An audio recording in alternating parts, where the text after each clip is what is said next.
하나님께서 사랑하시는 귀하신 여러분, 이제 복음적 삶을 향하여 첫째 날, 두 번째 집회 주님께 올리고 또 함께 나누겠습니다. 기도합니다. 성령 하나님, 지난 시간 복음의 의미와 더불어 하나님의 살아계심을 다시 한번 깊이 생각해 하시니 감사하고 그 하나님을 의지하는 결단 시간 주셔서 감사합니다.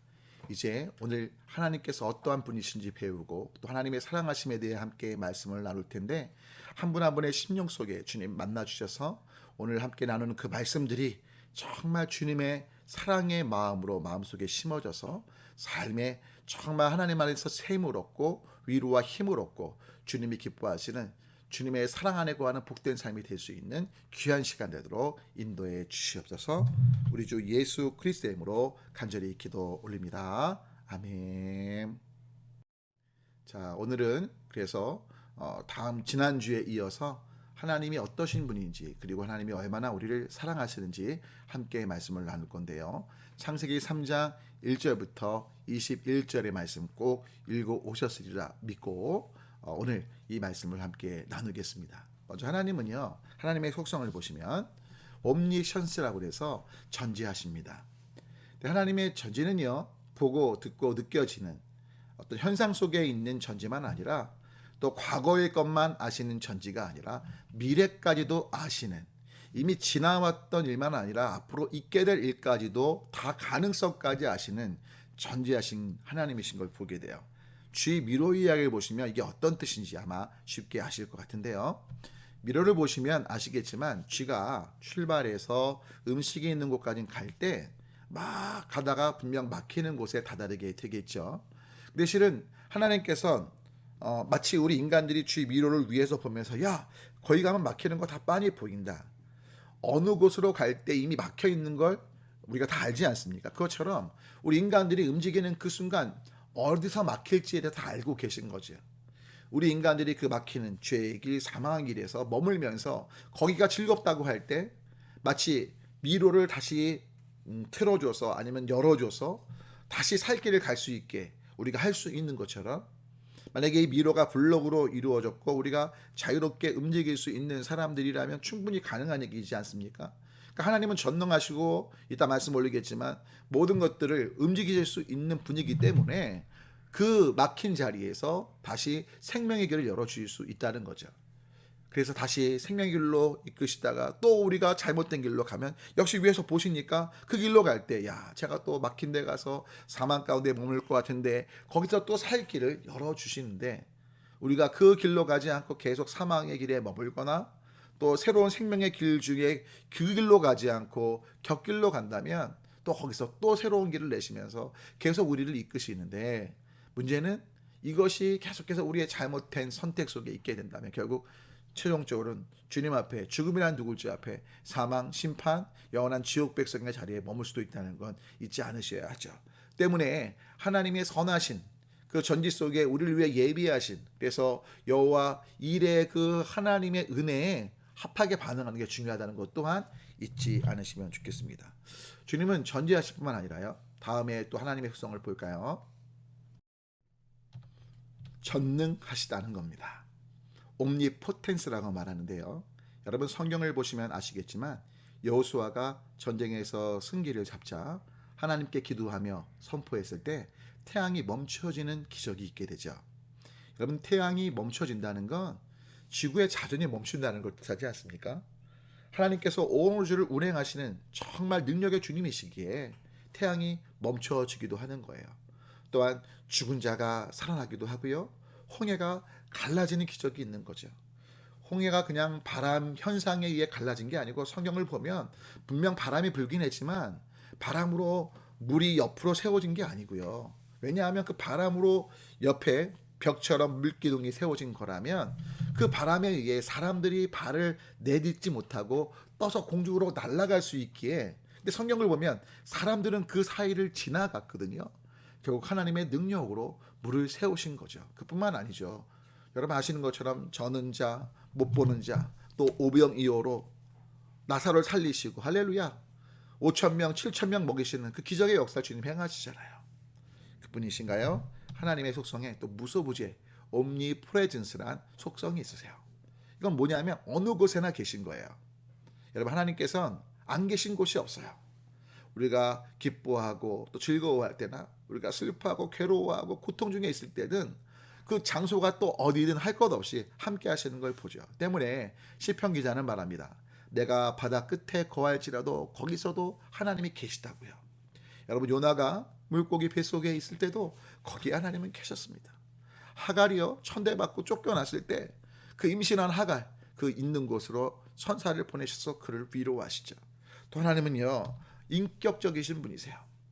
우리에게 자유의지를 주셨고 존중하시면서, 하지만 권면하시면서 또 기다리시면서 우리가 하나님의 은혜 앞에 자발적으로 또한 말씀 앞에 반응하기를 원하시는 게 사실이죠. 그뿐만 아니라 하나님의 가장 정말 중심적인 성품 두 가지가 있는데 바로 그것은 사랑과 공의라는 성품입니다.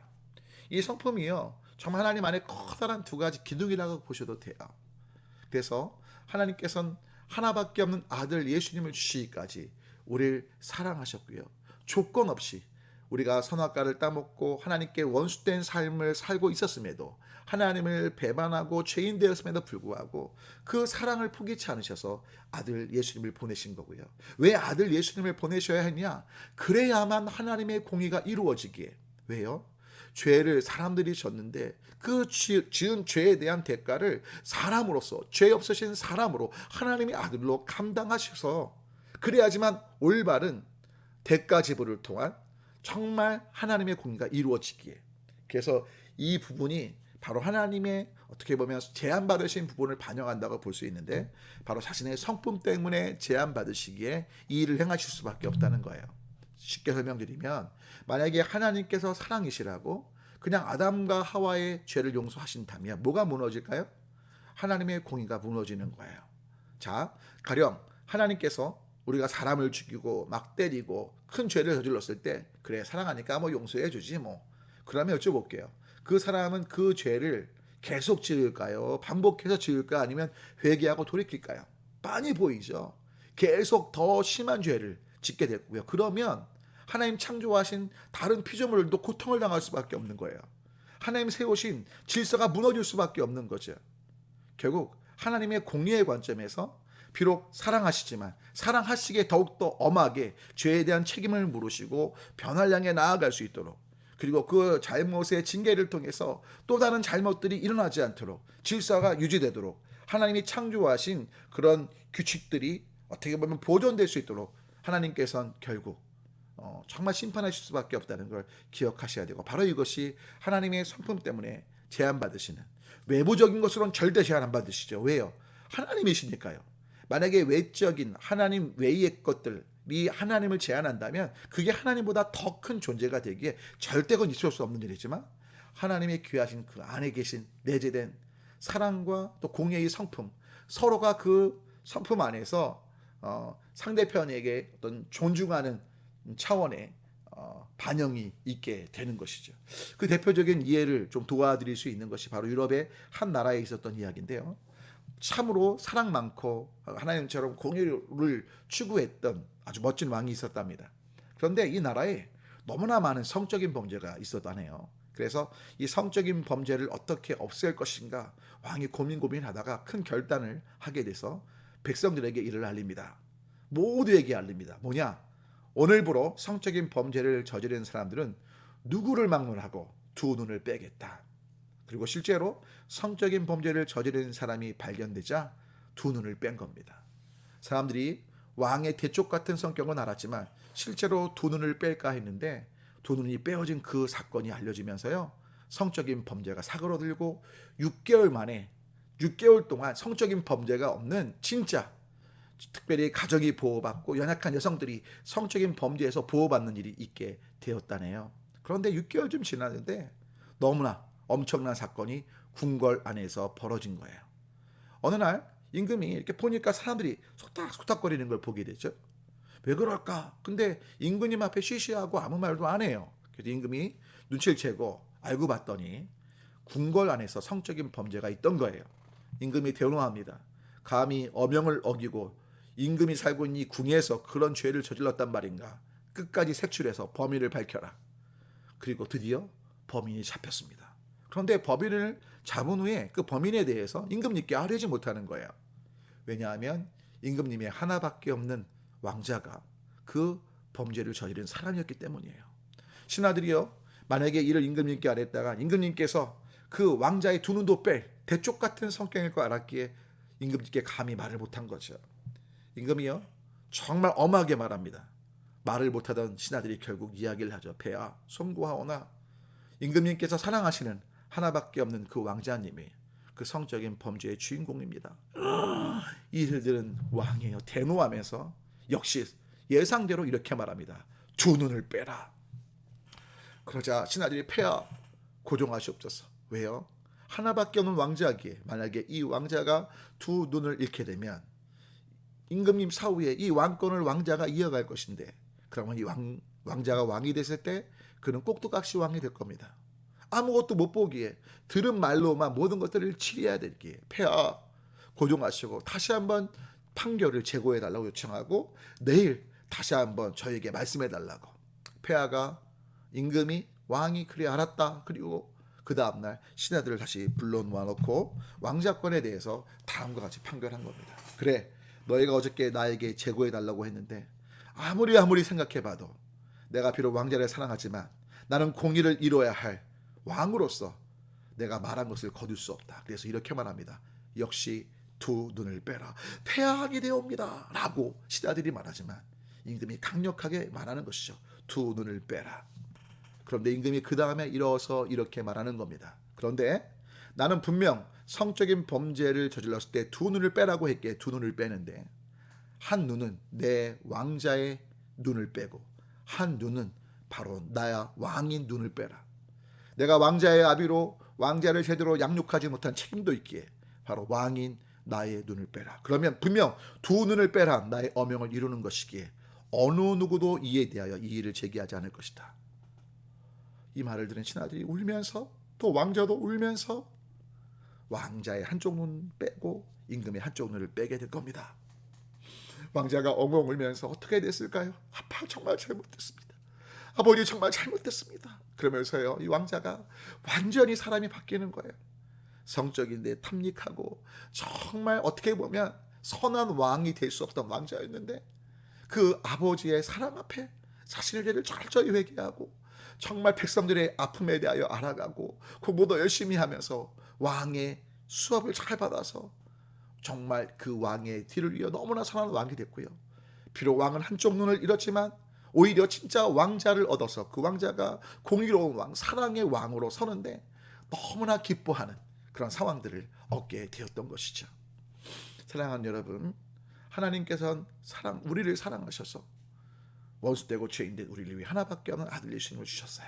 그리고 하나님의 공의를 이루셨죠. 자, 이제 그 사랑과 공의를 한 우리의 삶, 누구처럼이요?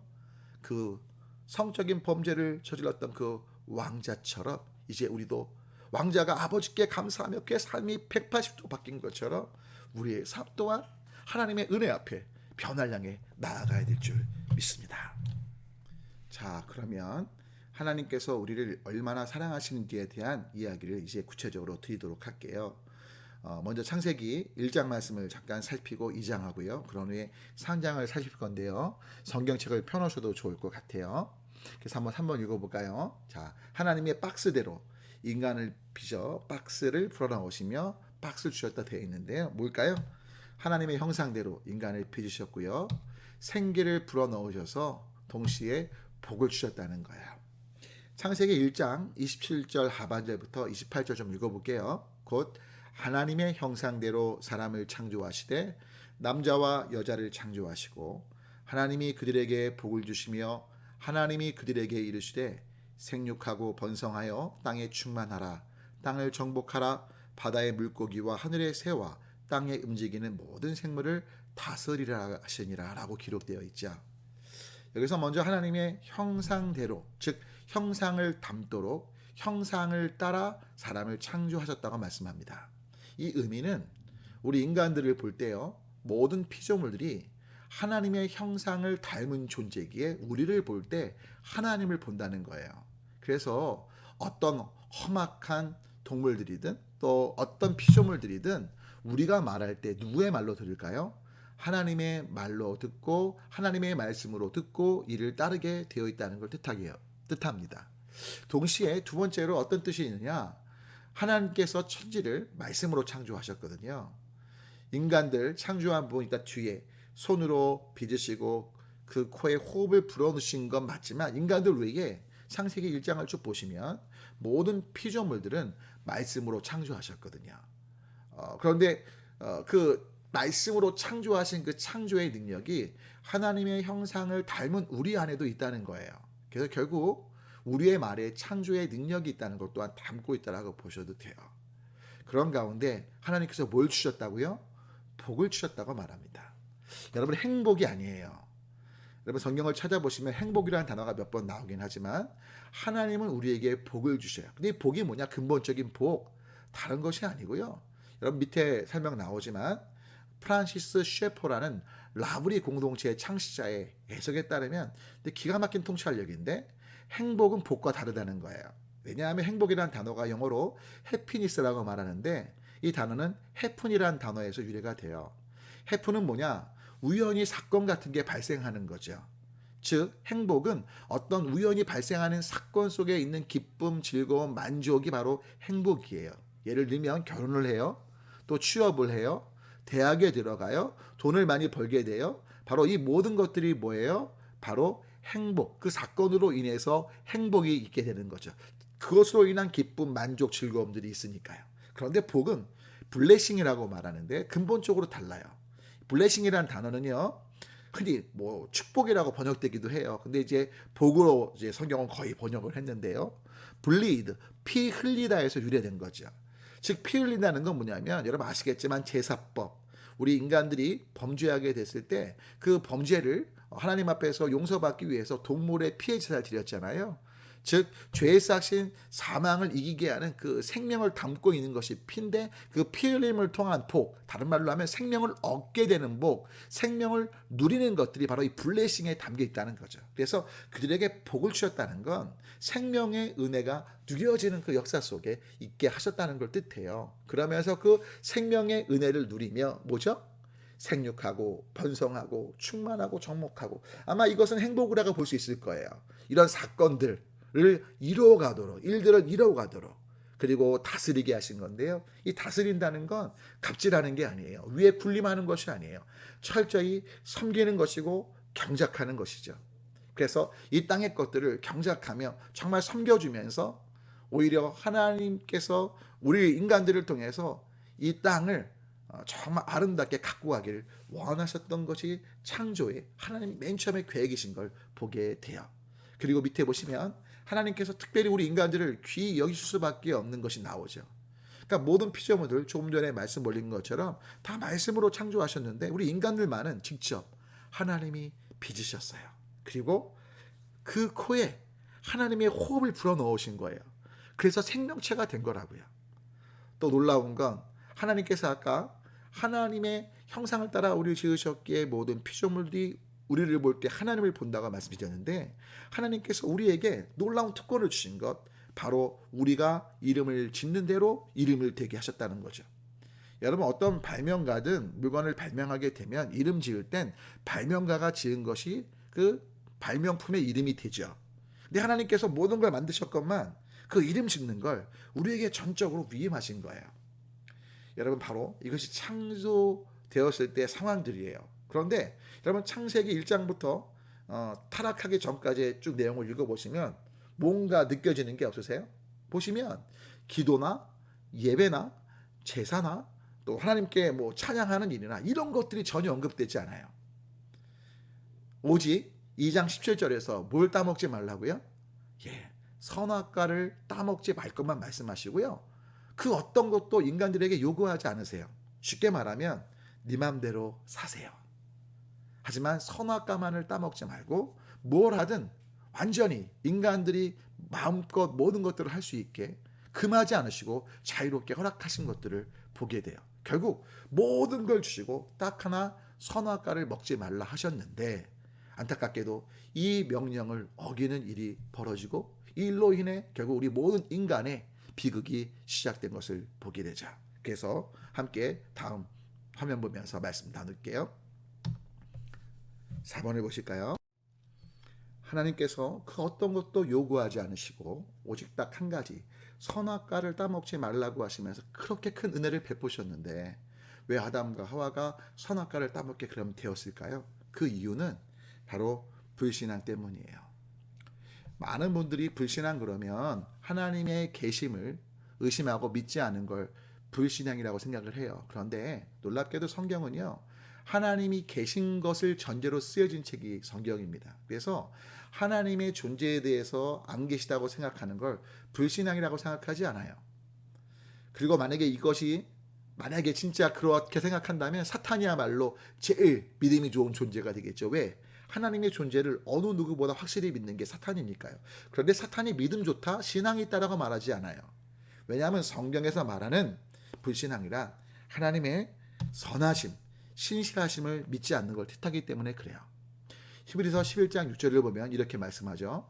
믿음이 없이는 하나님을 기쁘시게 하지 못하나니 하나님께 나아가는 자는 반드시 그가 계신 것과 또한 그가 자기를 찾는 자들에게 상 주시는 이심을 믿어야 한다고요. 언뜻 보면 앞에 하나님께 나아가는 자 하면서 그가 계신 것 하니까 하나님의 존재를 믿는 게 믿음 아닌가? 근데 여러분 이건 그냥 완전히 기본인 거고요. 중요한 건 또한 바로 뒤에 있는 부분이에요. 하나님을 찾는 자들을 거절치 않으시고 상 주시는 분, 즉 하나님은 어느 누구든 자기에게 나아오는 자를 거절치 않으시고 그들을 용서하시고 죄를 사유하시며 은혜 베푸시며 그들을 돌보시는 귀하신 조건 없이 은혜 베푸시는 분이시라는 걸 믿어야 된다는 거예요. 근데 사탄은요, 이걸 믿지 못하게 하고 믿지 않아요.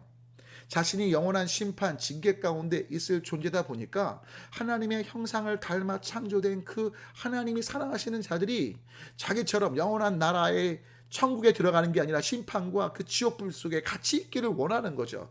그래서 계속해서 하나님이 선하시지 않다, 신실하지 않다라고 우리에게 속이면서 하나님을 오해하게 하면서 우리로 하나님처럼 되고 네가 하나님이 돼라고 말하면서 살게 하려고 하는 거예요.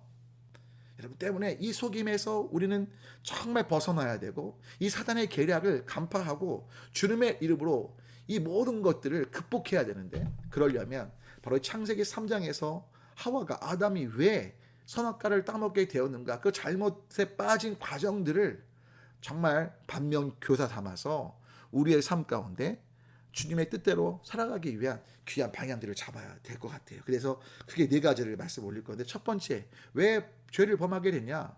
그것은요, 하나님의 말씀을 제대로 기억 못하고 순종치 않았기 때문이에요. 여러분 조금 전에 말씀 올린 것처럼 2장 17절에서 창세기 2장 17절에서 너희가 선악과를 먹으면 정령 죽겠다고 말씀하세요. 딱 한 가지 아담에게 하신 명령이에요.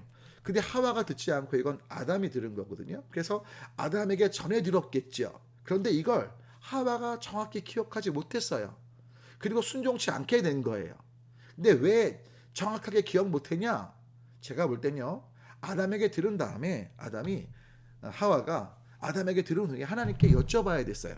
하나님, 제가 아담에게 들었더니요, 선악과를 따먹으면 정령 죽는다고 하셨는데 그렇게 말씀하셨나요? 그때 하와가 이를 여쭙지 않은 거예요. 그리고 자기 멋대로 해석한 거예요. 여러분 성경 특별히 3장 여러분 3절을 볼까요? 하와가 이렇게 말해요. 동상 중앙에 있는 나무의 열매는 하나님의 말씀이 너희는 먹지도 말고 만지지도 말라 너희가 죽을까 하노라. 여러분 중요한 건요, 하나님께서 먹지 말라, 먹으면 죽는다 말씀하셨잖아요. 근데 만지지 말라고 하셨대요. 자기가 덧붙여요. 게다가 정령 죽겠다고 하셨는데 죽을까 하노라. 뭐예요? 죽을 수도 있고 안 죽을 수 있다라고 해석해서 기억하는 거예요. 그러니 사탄이 얼씨구나, 이제 거기에 가능성을 줬기에 그 말꼬리를 잡는 거죠. 야, 먹으면 결코 죽지 않을 거야 라고 4절에 말하는 것이죠. 그리고 5절을 보면 얼씨구나 하면서 거기다가 더 덧붙여요. 뭘 덧붙이죠? 너희가 하나님처럼 되고 선악을 알까봐 하나님이 먹지 말라고 하는 거야 라고 속이는 거예요. 여러분 두 번째로 결국 이 말을 들은 하와 안에 호기심이 생기고 의심이 생기기 시작하면서 뭘 따라요? 욕심을 따르게 돼요. 특별히 먹음직, 보암직, 탐스럽게 한 나무라고 성경은 기록하죠. 6절을 보니까 너무 먹고 싶은 욕구가 생기고 그 욕구가 이제 중심에 있게 돼서 먹게 되었음을 잘 보여주고 있는 거죠. 여러분, 호기심이라는 거, 궁금해하는 거, 그것은 크게 잘못됐다라고 볼 수 없어요. 그런데 아십니까? 그 호기심 때문에 그것을 마음의 중심에 두면서 따르다 보면 굉장한 어려움 가운데 있게 돼요. 특별히 하나님의 말씀이 아니라고 말씀하신 것에 대해선 호기심을 가지시면 안 돼요. 하나님이 말씀이 완전하시고 우리를 향한 사랑의 말씀이기에 그냥 아멘하고 순종해야 되는데 하나님의 말씀에 호기심을 가진 거예요. 그러니까 정말 저걸 먹으면 하나님처럼 될까? 이런 궁금증이 생긴 거죠. 한번 해볼까? 죽지 않는다는데. 게다가 정말 먹음직보아주 탐스러우니까 욕심이 생기는 거예요. 궁금한 그 욕구가 이젠 완전히 그래 먹어보지 행동으로 옮기는 일까지 있게 되는 거죠. 여러분, 사실은 우리가 어떤 야한 생각들이 들거나 남을 위로하는 마음이 들거나 돈에 대한 욕심이 생기거나 어떤 승진하고 싶은 좋은 것들, 좋은 차, 좋은 집 같은 거 이렇게 욕구 있잖아요. 여러분, 이 자체는요 죄라고 볼 수 없어요. 여러분, 맛있는 거 먹고 싶은 거 이 자체는 죄라고 볼 수 없어요. 그런데 성경은 뭘 죄라고 말하냐? 그 욕구가 중심이 되는 걸 죄라고 말씀하시죠. 예수님께서 누구든지 여자를 보고, 그 다음 말씀이 중요해요. 음욕을 어떻게 하는 사람? 품는 사람이 바로 간음했다라고 말씀하세요. 품는다는 것에 주목하실 필요가 있어요. 지금 무슨 말씀이냐? 욕구 자체는요 들 수 있다니까요. 누가 날 때려요. 자, 그러면 미운 감정이 생겨야 안 생겨요? 당연히 미운 감정이 생기죠. 그게 죄일까요? 그건 당연한 반응이에요. 여러분, 건강한 청년이 성적인 욕구가 없다는 건 이거는 어떻게 보면 건강에 문제가 있을 수 있는 거예요. 야한 생각 들 수 있다는 거죠. 그런데 뭐예요? 돈에 대한 욕심 들 수 있다니까. 욕구 들 수 있다니까요. 돈 많으면 좋겠다. 자, 그런데 돈 많으려면 어떡하지? 난 지금 능력이 안 되네. 돈을 그러면 남의 거 훔쳐볼까? 아니면 사기를 쳐볼까? 이런 내가 돈을 어떻게 막 내 방법으로 온갖 방법 안 가리고 돈을 얻기 위해 그걸 따라가면 그게 바로 욕심이 되고 죄가 되는 거거든요. 그래서 루터는 이 부분을 아주 잘 설명했어요. 여러분, 새가 머리 위로 날아가는 건 막을 수 없죠. 하지만 새가 머리에 둥지를 트는 건 막을 수 있다는 거예요. 우리 안에 드는 잘못된 생각들 있잖아요. 내가 원치도 않는데 막 불쑥불쑥 어떤 기사를 보거나 상황들을 보면 막 분노가 막 생길 때고 있고 막 이러잖아요. 근데 그런 마음이 딱 들 때 그걸 품으면 안 된다는 거예요. 묵상하면 안 된다는 거예요. 확장시키면 안 된다는 거예요. 새가 머리로 날아가는 걸 누가 막아요? 하지만 새가 내 머리 위에 둥지를 틀게 됐을 때 여러분 멋지죠? 이건 아니라는 거죠. 우리가 털어낼 수 있는데 털어내지 않은 것이기에, 그래서 욕구가 욕심되지 않게 하는 게 참 중요하다는 거. 여러분, 그래서 정말 우리가 거룩하게 살려고 하다 보면 어떨 때는 욕구 자체를 죄로 여길 때가 있는데 그러지 마시고, 내가 이런 욕구가 있네. 내가 참 하나님 의지 안 하면 이게 욕심이 돼서 죄 가운데 갈 수 있는데 하나님, 그냥 이 욕구 제가 묵상하지 않겠습니다. 그럴 수 있죠. 하지만 그냥 흘려 보내시면 좋겠어요. 그냥 날아가게 하시면 좋겠어요. 아멘이시죠? 세 번째로, 아담과 하와, 왜 하나님 앞에서 선악과를 따먹는 죄 가운데, 물론 하와가 따먹었지만 아담도 똑같거든요. 이따 다시 그 부분 설명드릴 거예요. 왜 그러냐? 바로 하나님의 뜻을 오해하면서 의심하면서 하나님처럼 되려고 했기에 선악과를 따먹게 된 거예요. 여러분, 실은 독립적인 마음이 있던 거예요. 그래? 하나님 말씀하셨는데 지금 하나님처럼 될까봐 선악과 따먹지 말라고 하신 거 보니까, 그래? 그럼 하나님 없이 내가 한번 내 마음대로 하나님처럼 돼서 살아보자, 이런 마음을 갖게 된 거죠. I'm not God. 나는 하나님이 아니고 하나님의 형상을 닮은 자인데 사탄은 네가 하나님이 돼, 네 마음대로 살아, 이걸 하는 거예요. 여러분, 지난 시간도 말씀 올렸지만 물고기가 물 안에서 가장 자유롭고 안전한 거라니까요.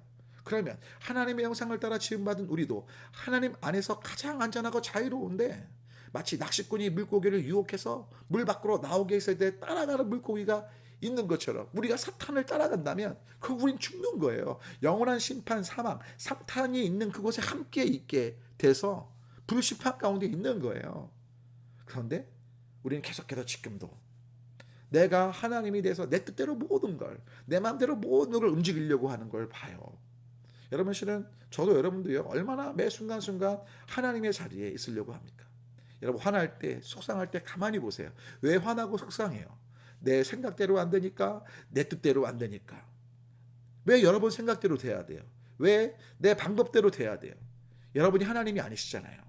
심지어 하나님조차도 자신의 뜻과 방법보다 우리를 존중해 주시는데, 다른 사람들을 존중해 주시는데, 우리는 우리 생각으로 다른 사람들을 바꾸고 사람들을 변화시키면서 내가 다 모든 걸 조정하려고, 내 손에 거머쥐려고 하잖아요. 이것만큼 교만한 게 어디 있어요? 바로 이 죄를 우리는 회개해야 돼요. 그런데 이 세 가지보다 더 중요한 근본적인 죄가 있어요. 실은 선악과 따먹은 것보다 더 큰 죄인 거죠. 그 죄가 뭐냐? 바로 정직하지 않고 남을 탓하는 거였어요. 여러분, 실은 하와가 맨 처음에 뱀의 유혹에 따먹게 됐지만 실은 아담도요 똑같은 거예요. 때문에 제가 아까 아담과 하란 말을 계속 썼던 거예요. 뭐가 똑같냐고요? 보세요. 아담도 먹었잖아요. 뱀이 아니라 하와가 먹으라고 할 때 자신도 말씀을 알고 있으면서도 먹었잖아요. 왜 먹었는지 아세요? 하와 말을 들었는데 하와가 선악과를 먹었다는데 안 죽었네. 여러분, 영적인 죽음을 아담은 인식하지 않은 거예요. 죽지 않았으니까 먹어도 되나 보다가 된 거죠. 또 하와가 먹으면서 있는데 안 죽고 있으니까 자기도 먹는 거예요. 왜 먹어요?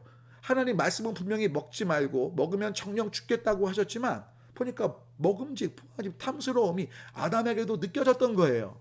그리고 이걸 먹으면 하나님처럼 되고 선악을 알게 되니까 호기심 속에 또 그 자신도 하나님처럼 되고 싶은 독립적인 마음이 있던 거예요. 그러니까 하와, 너 왜 먹었어? 먹으면 안 되잖아 라고 야단치는 게 아니라 같이 먹게 된 거예요. 같이 동조하고 그 배를 같이 탄 거죠. 여러분, 그런 가운데 중요한 건 이 상황에 하나님께서 아담을 부르시죠. 그때 아담이 내가 벌거벗었기에 두려워해서 숨었다는 표현이 여러분 3장 10절을 보면 나와요. 여러분, 사실 두려움이라는 단어는요 놀랍게도 창세기 1장 2장에 쓰인 적이 없어요. 좋았더라, 기쁨 가득하고 너무나 평안했던 그들이었는데 죄를 범하니까 그들 안에 두려움이 찾아오기 시작한 거예요. 여러분, 하나님이 주는 마음은 두려워하는 마음이 아니라고 말씀하세요. 근신하며 또 하나님께서 주는 건 평안과 미래에 대한 소망이에요. 때문에 여러분 안에 두려운 마음이 있을 때 혹시 하나님 앞에 죄를 범한 것은 없는지 우리의 삶을 반드시 되짚어 봐야 돼요. 그런 가운데 하나님께서 11절 보니까 물으시죠. 야, 누가 너 벗은 걸 알렸니? 내가 너에게 먹지 말라 명한 그 나무 열매를 너가 먹었냐고 하나님 물어보시죠. 그랬더니요 12절에 아담이 말해요. 하와 때문에 먹었어요. 자, 그런데 이렇게 단순히 말하지 않았다는 걸 아시죠? 12절 보니까 어떻게 말하죠? 하나님이 주셔서 나와 함께 하신 여자, 그가 그 나무 열매를 나에게 주므로 내가 먹었습니다.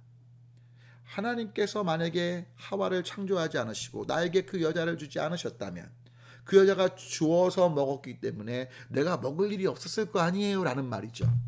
하와를 탓하는 것 같지만 그 이면에 결국 하와를 주신 하나님 때문에 따먹은 것 같은 뉘앙스를 갖고 이야기를 해요. 여러분, 이건 정말 정직하지 않은 태도죠. 그리고 하와도 누구 탓을 해요? 뱀 탓을 하죠.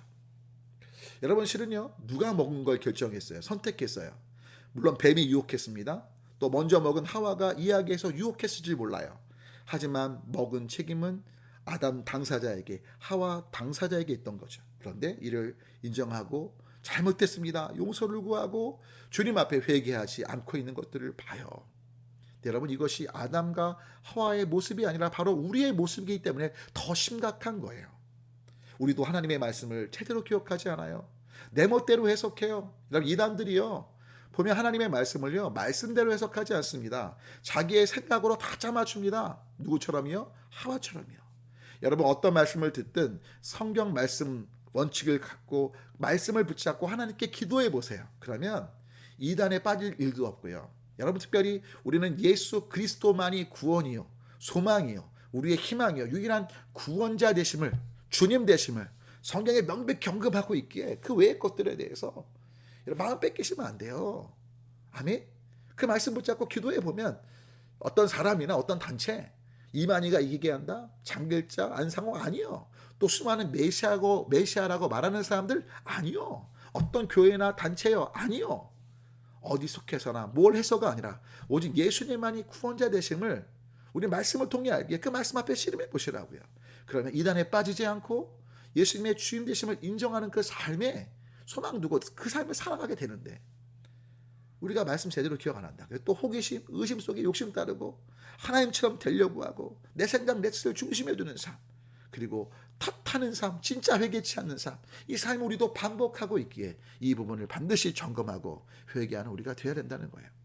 참 부끄러운 얘기지만 여러분, 저도 고등학교 때 성적인 부분에 왜 호기심이 없었겠어요? 그때 유일하게 한 번인가 야한 영화를 본 적이 있어요. 노출이 지금처럼 심하진 않았지만 그래도 그 당시엔 야한 영화에 속하는데 청소년이 이제 못 보게 되는 영화였던 것 같아요. 어떤 제목인지 기억도 안 나요, 영화 제목도. 그런데 제 친구 하나가 이제 보자고 해서 같이 봤는데, 보고 나니까 제가 성령 체험하고 난 다음인데 너무나 제가 야한 생각도 많이 하고 정말 주님 앞에 죄를 저지른 느낌이 들어서 회개 기도를 했어요. 근데 어떻게 기도했냐? 이렇게 기도했죠. 하나님, 저는 정말 안 보려고 했는데요, 제 친구가 보자고 해서 보게 됐어요. 하나님 용서해 주세요. 네? 자, 한번 여쭤볼게요. 제가 한 기도가 핑계 기도인가요? 진짜 회개 기도인가요? 탓하고 핑계하는 기도였죠. 제가 정말 회개 기도했다면 이렇게 해야 돼요. 하나님, 제 친구가 보자고 한 건 맞지만 정말 제가 야한 것에 대한 호기심이 있었고 성적인 상상들을 즐기고자 하는 죄성이 제 안에 있습니다.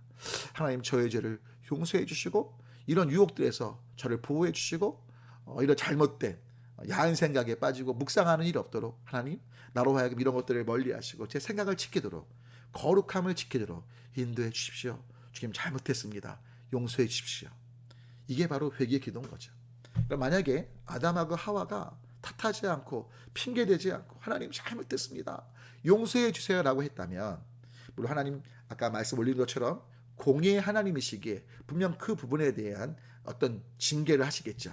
하지만 지금처럼 저희가 비록 옷을 입고 살지 모르지만 에덴 동산에서 쫓겨나서 이런 죄악된 어떤 정말 심판의 구렁텅이에 살고 있지는 않을 것 같아요. 여러분, 부탁 올리긴 이 아담과 하와가 범죄했을 때, 선악과를 따먹었을 때 그 과정들, 지금도 우리에게 똑같이 사탄은 같은 방법으로 유혹하게 이것들을 기억하시고 사탄의 계략을 정말 간파하셔서 원사탄의 공격에서 주님의 정말 은혜 아래 이를 대적하고 이 게임에 넘어가지 않고 승리하는 모두가 되었으면 합니다. 자, 그러면 다음 5번을 살펴보도록 할게요. 자, 5번을 보시면 선악과 먹은 죄가 왜 그리 크며 먹을 가능성을 아시면서 왜 동산에 두셨을까? 전제하시니까요? 라는 질문이 나와 있는데요. 이 질문 전에 잠깐 야고보서 1장 13절부터 15절 말씀을 읽고, 아담과 하와가 그 시험 받아서 결국 유혹에 넘어가서 선악과를 따먹게 됐던 것에 있어서 실은 우리 안에도 똑같은 문제가 제기될 수 있게 한 번 더 이 부분을 점검하고 5번 질문을 나눠볼게요. 사람이 시험을 받을 때 내가 하나님께 시험을 받는다 하지 말지니 하나님은 악에게 시험을 받지도 아니하시고 친히 아무도 시험하지 않으신다라는 말씀이 있어요. 실은 이 말씀을 살피는 이유는 아까 질문한 5번 밑에 보시면 선악과를 덫으로 사용해서 우리로 걸려들게 하려고 하시면 아닌가 하는 부분하고도 맞닥뜨렸다고 보시면 돼요. 그냥 그 질문과 연결시켜서 말씀을 드릴게요. 즉 뭐냐면, 하나님께서 선악과를 에덴 동산의 중앙에 두셔서 사람들로 하여금 마치 덫처럼, 그래서 하나님을 잘 따르는지 안 따르는지 그걸 보시려고 유혹하셔서 무너뜨리시려고 덫에 걸리게 하시려고 두셨다는 생각을 하는 분들이 계신데, 야고보서 말씀은 그렇지 않으시다는 거예요. 그러면서 야고보서 뭐라고 말하냐? 사람이 시험을 받는 건, 즉 덫에 걸리는 건 자기 욕심 때문이지 하나님을 덫을 사용해서 우리를 걸려들게 하시기 때문이 아니라는 거죠. 그래서 욕심이 잉태한 즉 죄를 낳고 죄가 장성한 즉 사망을 낳기에, 아까 말씀 올린 것처럼 욕구가 마음의 중심, 욕심이 되지 않도록, 마음에 두지 않도록, 여러분 품지 않고 묵상하지 않고 그 욕구를 확장시키지 않는 것들이 필요하다는 거예요. 그래야지만 죄를 이길 수 있다는 거 말씀 올리는 거예요. 자, 그러면 진짜 하나님께서 덫으로 에덴 동산 중앙에 선악과를 두신 게 아니라면 도대체 그걸 왜 두셨냐는 거예요. 먼저 덫이 명백히 아닌 건 이런 거예요. 이 말씀 드리고 이제 5번 질문에 답변을 드릴게요. 여러분, 이 덫이라는 건 아시겠지만 덫을 놓을 땐 동물이나 또 원하는 것들을 이렇게 잡으려고 덫을 놓잖아요. 그리고 덫에 걸려드는 사람이 아프고 덫에 걸려들이는 존재가, 사람이 아니고 존재가 아프고 그 존재가 고통받는 게 맞잖아요. 자, 그러면 만약에 덫이라고 칠게요. 그러면 덫이라면, 만약에 하나님이 정말 덫으로 선악과를 두신 것이고 그 덫에 선악과를 따먹으로 인간들이 걸려든 거라면 하나님 자신은 고통을 받지 않으셔야 돼요. 우리가 덫을 두고 내가 고통받으려고 덫을 둔 게 아니니까요. 근데 덫을 놓으신 하나님이 놀랍게도요, 고통받으세요. 너무나 아파하세요. 심지어 뭐죠? 자기 아들의 생명을 주시기까지 그 덫에 걸린 인간들을 건지려고 하셔요. 여러분, 하나님 그러려고 선악과를 만드셨겠어요? 덫으로 두셨겠어요? 절대 아니라는 거예요. 덫을 둔 것은 덫을 통해서 자신이 이익을 얻고 원하는 것들을 얻기 위함인데, 그 덫으로 인해 고통받고 심지어 자기의 아들까지 주는 덫을 만든 사람이 어딨냐고요. 이건 아니라는 거예요. 정말 덫이 아니라 또 다른 뜻이 있다는 거예요. 그 뜻이 뭐냐? 바로 이제 그 부분을 설명드릴게요. 여러분, 실은요, 하나님께서 에덴 동산에 선악과를 두신 이유는, 먼저 결론부터 말씀 올릴까요? 하나님과 인간 사이에 최소한의 경계선이자 하나님을 의식하게 하는 그 무언가가 필요했던 거예요. 무슨 말씀이냐? 에덴 동산에서 아담과 하와는 자기 마음대로 마음껏 살 수 있게 되어 있어요. 그러니까 자기 멋대로 막 살다가 뭐죠?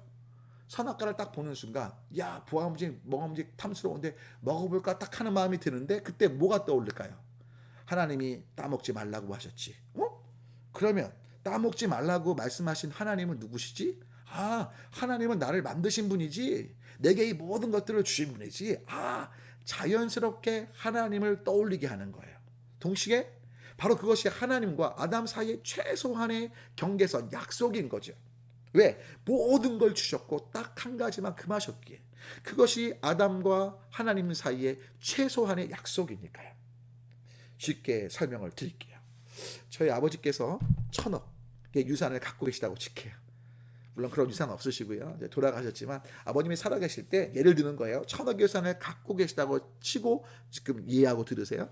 어느 날 저를 부르시는 거예요. 모세야, 내가 이 1,000억의 유산을 너한테 줄 거니까 네가 마음대로 이 유산을 다 써라.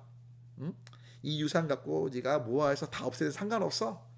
마음껏 네 마음대로 사는데 한 가지 조건이 있다. 그 조건은 뭐냐? 아버님께서 한 TV 모니터만한, 한 24인치든 뭐 25인치 TV 모니터만한 시커먼 쭈글쭈글한 아버지 증명사진을 주시는 거예요. 흑백 사진을. 그러시면서 하시는 말씀이, 모세야, 이 사진을 네가 꼭 잠자는 침실에 꼭 걸어놓거라. 그리고 매일 볼 필요도 없고 그냥 네가 우연히 그 사진을 보면, 우리 아버지 때문에 내가 이렇게 잘 먹고 잘 사는구나, 그냥 생각해도 되고, 그런 생각 없어도 되니까 그냥 잠자는 방에 그 사진을 걸어놓으면 된단다. 자, 여러분, 이게 쉬운 조건인가요? 너무나 어려운 조건인가요? 여러분, 1,000억을 그냥 주시면서 딱 한 가지. 제가 그래서 총각 때 제 방에 걸어놓고 잘 지냈어요. 근데 예쁜 아내와 결혼을 하고 신혼살림을 차리고 벽지를 핑크빛으로 다 도배를 했어요. 근데 거기에 뭘 걸어놔야 돼요? 침대에 있는 잠자는 방이 침실에 시커먼 아버지 신랑 사진을 딱 붙여놨죠. 24인치 5인치 TV 사이즈만한 거. 우와. 자, 여러분, 누가 제일 마음이 어려웠겠어요? 아내가 마음이 어려운 거예요. 마치 아버님이 감시하시는 듯한 느낌? 또 게다가 피부도 쭈글쭈글하시고. 그래서 남편에게 말이에요. 제게 말하는 거예요. 자기야, 우리 저거 없애자. 안 돼, 안 돼. 근데 여러분, 제가 아버지께 효심이 지극한 사람이지만 10번 찍어 안 넘어가는 나무가 없다고. 결국 아내의 말대로, 왜? 너무 흉하니까요. 보기 안 좋으니까요. 그래서 결국 다른 방에 사진을 갖다 놓은 거죠. 자, 그런데 어느 날 저희 아버님께서 예고 없이 집에 갑자기 오셨어요. 제일 먼저 어디 가셨냐? 잠자는 침실을 딱 가셨네. 근데 거기 뭐가 없어요? 아버지의 사진이 없는 거예요. 여러분, 아버님께서 저희 모든 유산을 다 다시 가져갔다고 칠게요. 자, 아버지가 나쁜 분인가요? 제가 나쁜 아들인가요? 저희 아버지가 너무나 무리한 욕을 하시는 걸까요? 여러분, 실은 아버지는요, 자녀가 자기 마음껏 인생을 살면서, 하지만 아버지를 그냥 은연중이라도, 의도적이 아니라도, 왜? 시간을 몇십 정해준 것도 아니고 그냥 걸어만 놓고 그냥 지나가니다가 우연히 보면, 아버지를 그냥 떠올리기 원하시는 그냥 그 마음뿐이었거든요. 근데 그거 하나 지키지 않았기에 아버지가 모든 유산을 빼앗으셔도 가져가셔도 저는 할 말이 없는 거예요. 여러분, 똑같이 에덴 동산에서 적용이 되는 거예요. 이해되시나요? 그러니까 결국 하나님께서도 선악과를 통해서 자연스럽게 하나님을 떠올리게 하시고, 그리고 하나님과 우리 인간 사이에 최소한의 경계, 약속의 징표로 선악과를 두셨던 거죠. 자, 그러면 아니 선악과 따먹은 게 뭘 그렇게 큰 죄라고 에덴 동산에서 내쫓고 영원한 사망, 심판까지 행하시냐는 거죠. 여러분, 바로 상놈과 세종대왕 얘기가 바로 그 얘기예요. 여러분, 그 타임머신을 타고 제가 이제 세종대왕 시대로 갔다고 칠게요. 자, 그런데 제가 상놈으로 이제 세종대왕 시대에 있다고 칠게요. 제가 상놈인데 같은 상놈하고 싸웠어요. 근데 다른 상놈이, 죄송해요, 이건 폄훼하는 게 아니라 그냥 타임머신 가서 계층이 있던 시대다 보니까 그렇게 얘기하는 거예요. 근데 다른 상놈이 저를 보더니 침을 뱉고 막 저를 때리는 거예요. 제가 화가 나니까 저도 같이 막 때리고 싸웠죠. 그러다가 같은 상놈끼리 싸우니까 그냥 우리 미안하다, 상대편도 사과를 하고, 그래서 그냥 끝났어요. 자, 그런데 정말 제가 세종대왕에게 불만이 많았던 상놈이었어요. 어느 날 세종대왕님이 딱 지나가시는데 제가 너무 화가 나서 세종대왕님 얼굴에 침을 뱉었어요. 자, 여쭤볼게요. 옆에 있던 군인들이 칼로 저를 죽여도 할 말이 있어요, 없어요? 저만 죽이는 게 아니라 저희 가족 모두를 몰살해도 다 죽여도 할 말이 있어요, 없어요? 여러분, 조선시대에서 임금 얼굴에 침을 뱉으면요, 이건 대역 중에 최고 대역죄인 아닙니까? 가면 모두가 멸해도 할 말이 없는 거예요. 자, 무슨 말씀이냐? 같은 상놈끼리 침 뱉고 싸우는 거랑 임금하고 침 뱉고 싸운다, 이 침 뱉는 행위는 똑같죠. 그런데 대상이 같은 상놈일 땐 그냥 이야기하고 끝나면 돼요. 하지만 대상이 임금 그러면 완전히 달라지죠.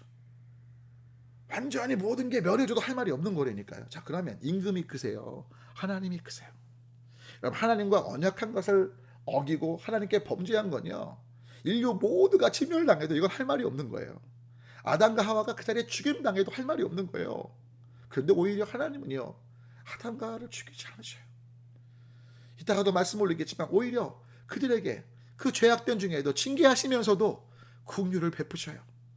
하나님의 공의를 이루시기 위해 그들을 내쫓으시며 징계하시지만 그럼에도 그 삶 속에 긍휼과 그들을 어떻게 회복시키실까? 왜? 하나님의 사랑의 성품으로 인해 하나님께서 역사하실 것들을 미리 말씀하고 계신 것들을 보게 되죠. 그래서 마지막으로 그 하나님의 그 살아가신 은혜에 대해서 함께 살펴보도록 할게요. 바로 6번인데요.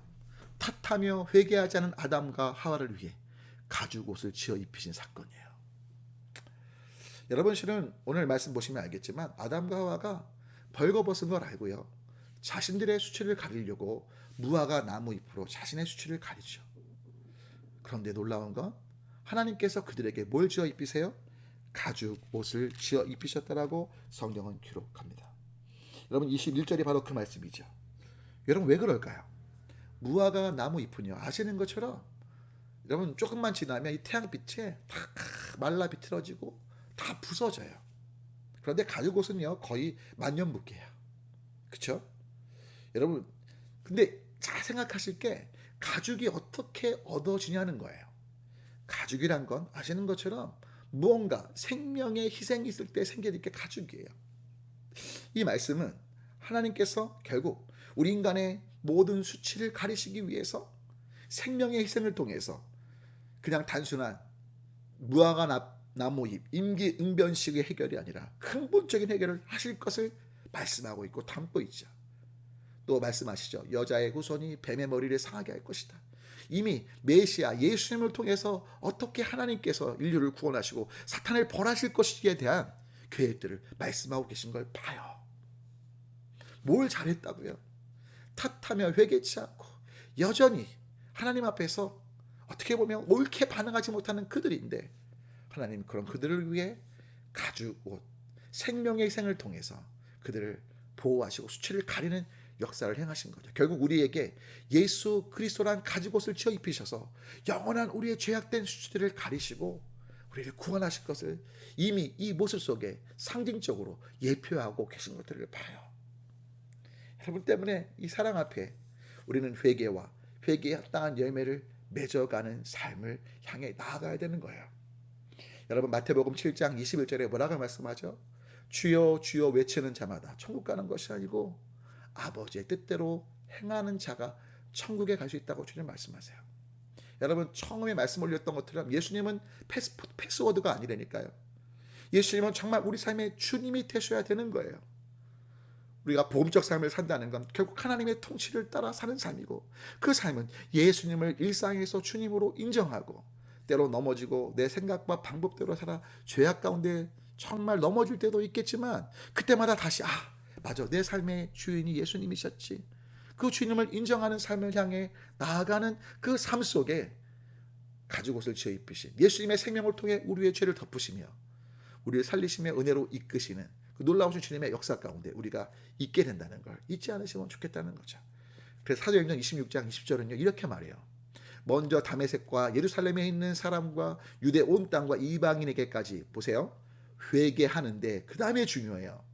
메타노이아, 방향 전환으로 끝나는 게 아니라 메타모르포시스, 하나님께로 돌아와서 회개에 합당한 일을 하라고 전하는 거죠. 바로 히브리어의 슈브, 본래 자리인 하나님의 품 안에 돌아와서 하나님의 통치 아래에 사는 삶, 바로 그것이 회개에 합당한 일을 하라고 말씀하고 있는 거예요. 이게 복음이에요.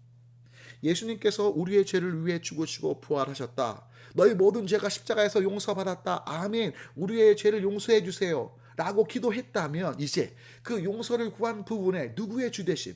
예수님의 주되심을 인정하며 그 부분에 회개에 합당한 일, 하나님의 통치에 합당한 삶을 살아가는 우리가 돼야 한다는 거예요. 왜요? 여러분, 아까 말씀 올린 그 성적인 범죄 가운데 있었던 그 왕자가 자신의 한쪽 눈만 아니라 아버지의 한쪽 눈이 빠지는 그 사건 속에서 그가 잘못한 걸 인정하고 그냥 그래 방향만 바꾼다고 말하고 그 죄에 머무른 게 아니었잖아요. 완전히 바뀐 삶을 사는 게 당연한 거잖아요. 우리 삶도 복음을 정말 안다면 당연히 그렇게 반응해야 한다는 거죠. 바로 영원한 심판과 지옥에서 하나님께서 아들 예수님을 주시기까지 우리 사랑하시는 놀라우신 은혜를 베푸셨기에 우리는 그 길을 가야 하는 거예요. 바로 이런 거예요. 여러분, 화제가 났어요. 제가 그림 그리는 작가인데 제가 화가로 정말 10년 넘게 그린 작품이 있어요. 그런데 저희 어린 딸이 다른 방에 있는 거예요. 근데 화제가 나서 둘 중에 하나만을 건져야 돼요. 여러분, 제가 작품을 택해야 됩니까? 자녀를 택해야 합니까? 여러분, 작품이요 10년 동안 그린 거예요. 근데 어린 자녀, 그냥 내 자녀라고요. 만약에 제가 화가로서 자녀를 택하지 않고 작품을 택했다면 모든 사람들이 저희 뭐라고 말할까요? 어떻게 저런 인간이 있지? 작품은 다시 만들면 되잖아. 아니, 어떻게 자녀를 포기할 수 있지? 전 인간이 아니야, 천륜을 쳐버린 흉악한 놈이야 라고 말할 수밖에 없을 거예요. 그런데 하나님께서 작품인 우리를 위해 하나밖에 없는 아들 예수님을 주셨어요. 아들을 버리시고 우리를 택하셨다고요. 여러분, 그 은혜를 아십니까? 그럼 우리가 어떻게 계속해서 죄 가운데 머물 수 있냐고요. 자신의 아들을 아끼지 아니하시고 우리를 위해 주신 그 하나님 앞에서 우리를 다시 버리시고 다시 인간들을 창조하시고 하면 되는데, 그런 우리를 포기치 않으시고 예수님을 주신 하나님 앞에서 어떻게 우리가 그 은혜와 사랑에 감사하며 변화된 삶을 향해 나아가지 않을 수 있냐고요. 여러분, 주님의 은혜 앞에 감사하며 거룩한 변화를 향해 성령님의 도우심을 구하며 회개와 회개 합당한 열매를 맺는 우리가 되길 간절히 소망합니다. 버스 운전사 얘기도 아마 동일한 맥락이에요. 여러분께 다시 한번 깨달음을 줄 거예요. 어떤 한 운전사가요, 높은 산에서 많은 손님을 태우고 내려오는데 그만 내리막길에서 브레이크가 망가진 거예요. 드디어 마을 가까이 다행히 조심히 왔는데 마을 앞에 아이들이 놀고 있는 거예요. 근데 너무나 급하게 내려오는데 빵빵거려도 아이가 안 피하는데 어떤 한 아이만 남고 나머지가 다 피했는데, 그 아이를 만약에 채서 죽이면 버스 안에 있는 승객들은 안전하게 살 수 있겠지만 중요한 건 아이가 죽게 되는 거죠. 반대로 이 아이를 살리기 위해서 운전자가 핸들을 다른 쪽으로 꺾으면 아이는 살지만 중요한 건 승객들은 다 죽게 될 상황이거든요. 근데 바로 그 상황에 승객들은요 지금 브레이크가 망가지고 몰라요. 그냥 기사가 이들이 당황하면 더 어려울 것 같아서 그냥 혼자 순간 너무나 큰 고민을 하게 되는 거죠. 그런 가운데 결국 아이를 치고 아이가 죽게 돼요. 그리고 내려가서 아이를 안고 기사가 엉엉 우는 거죠. 그때요, 버스 안에 탔던 사람들이 브레이크가 망가진 걸 모른 채 누구를 비난할까요? 아니 어떻게 아이를 칠 수 있냐고, 브레이크를 밟아야지, 막 온갖 비난의 소리를 외치는데, 그때 그 아이를 안고, 죽은 아이를 안고 엉엉 우는 그 사람을 향해 다른 한 사람이 이렇게 말하는 거예요. 그 사람을 비난하는, 기사를 비난하는 사람들에게 이렇게 말하는 거예요. 여러분, 저분을 비난하시면 안 됩니다. 저분이 안고 있는 그 아이는 저 기사님의 아이입니다. 실은 결국 브레이크가 망가져 당신들을 살리기 위해 이 아이를 죽인 거라고요.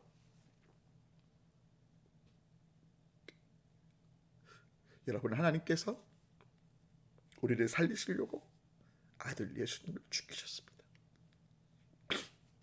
그 은혜로 제가, 여러분이 지금 하나님의 자녀로, 천국 백성으로 이 땅의 삶을 살아갈 수 있게 되었어요.